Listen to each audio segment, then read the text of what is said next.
All right, ladies and gentlemen of the Sensation and Perception class, this is Dr. Tausman coming to you live from my house on a rainy Monday morning, January 23rd.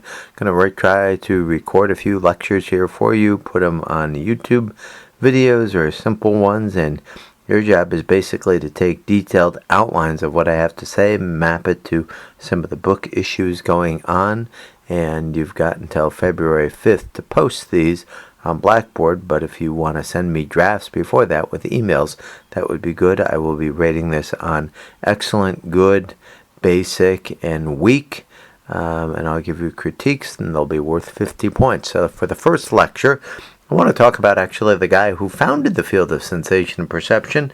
It's listed on page 104 of your book, a guy named Wilhelm Wundt.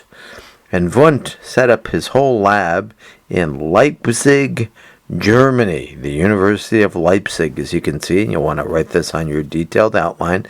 And he founded a field called structuralism.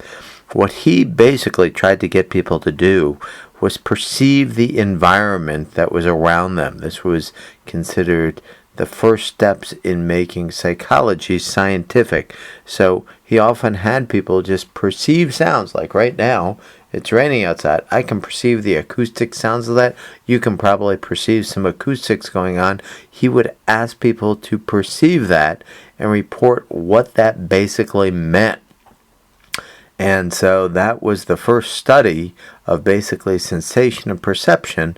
Of course, I can give you a little more on that. That was very biased by self-report, so it wasn't very scientific, and it was later replaced by behaviorism, which was all animal behavior and stimulus and response, and later on it led to the beginnings of cognitive psychology, which was measuring mental processing and doing it in a scientific way. So, with that being said, that's what you want to have about Wundt. Add some detailed outline information. Make sure these aren't just notes, but make sure it's structured in a detailed outline way, and send me drafts if you're not sure. Steps in processing. I asked you guys about this. The steps in processing, we can list a few of them here, and you'll want to write them down. The first step when you're doing processing is the environmental energy from the stimulus has to be received by, in this case, if it's sound, the ears; if it's visual, by the eyes. So step one is you have to actually hear it if it's acoustic. If you can't hear what I'm saying, there'll be no steps in processing. So somebody who talks very low, you won't really be able to hear this. That would be an example of step one, going down. Step two, once that acoustic energy reaches your ear, which is actually the key part. So it goes into your ear, and on page 267 of your book, step two is a process where the sound energy, the waves from the sound, are changed into action potentials, electrochemical impulses. And the thing that does this process, which is called transduction, are the hair cells in your inner ear. They change they change the sound waves into action potentials, which then go up to your brain. So step two is transduction. Step three, that acoustic energy has been transduced. It gets all the way up to your brain. And step three is where you have perception. So step three is we have perception of that information.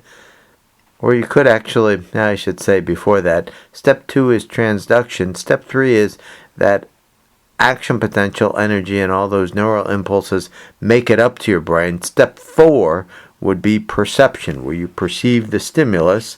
Step five, so you're perceiving the stimulus here, is cognition. And so if you're trying to figure out what the difference is between perception and cognition, perception, a little baby would perceive exactly what I'm saying here, but they would have no cognitive processes. They wouldn't know what these terms meant. They wouldn't know that these are words. So cognitive is the whole process of perceiving them and then figuring out meaning using your memory. So we have the cognitive steps. Many times you have to do things. If I ask you a question, for example, what's 100 plus 25? then you would be able to figure out what I'm asking, use your memory base, which is a cognitive step, to do the mental processing of that, add it up and get the answer up in your mind. So those are the mental cognitive steps. Then, if I ask you to give me an answer to that, you have to send a motor command out to actually say the answer, and then you actually say 125.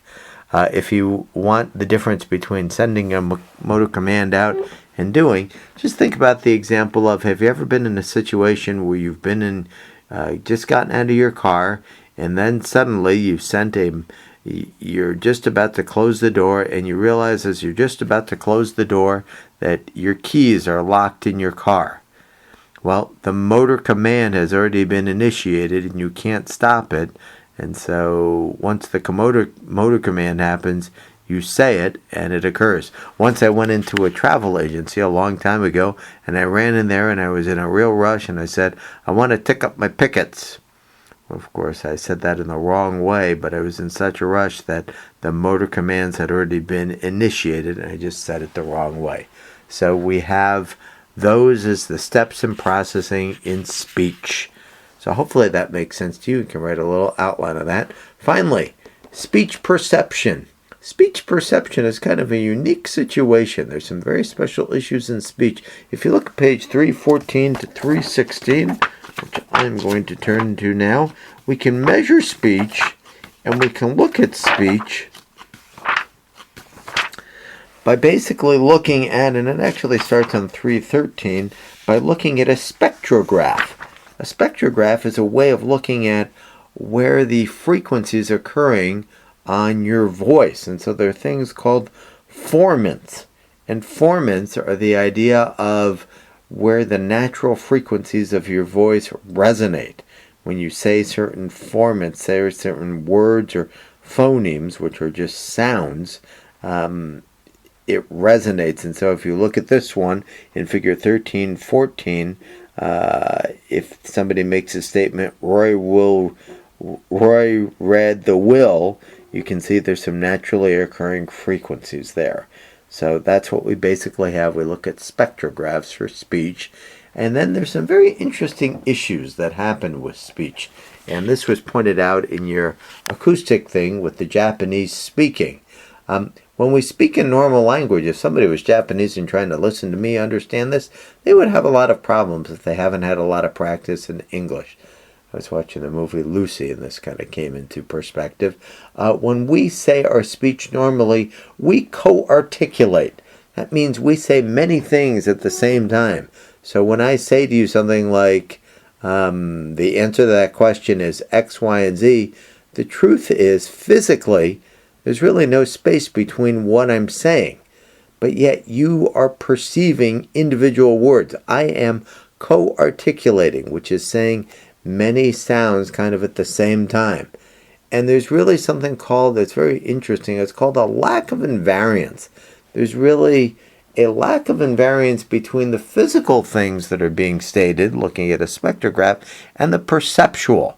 Many times I can look at a spectrograph and it looks like something is being said, but perceptually it might be perceived in a very different way. There's not a real one-to-one connection between the physical world and the perceptual world. So there's this lack of invariance. For example, if I even say something like, there used to be this old commercial in the 70s, somebody that was English used to be, her name was Rula Lenska, and she used to say, "Hello, I'm Rula Lenska for Alberto VO5 hairspray." She would say hello, with just an L and an O, but you would know that she meant hello. So the physical world, hello, doesn't really map to the perceptual. So there's a lack of invariance. And this has led people to perceive that there must be something really special about speech. Your ability to understand this lack of invariance, you're able to segment, I'll have to write that word in there, to segment. Sorry, I write up an outline, but then I don't have things there. You can segment between the words very quickly and easily. That speech must be special. There must be something innate about it. You have these key abilities to do it. Speech recognition systems are very difficult to build because of all these problems with the lack of invariance. So hopefully that makes sense for you. Do a detailed outline of that, and that'll be recording number 1. Thank you. Bye-bye.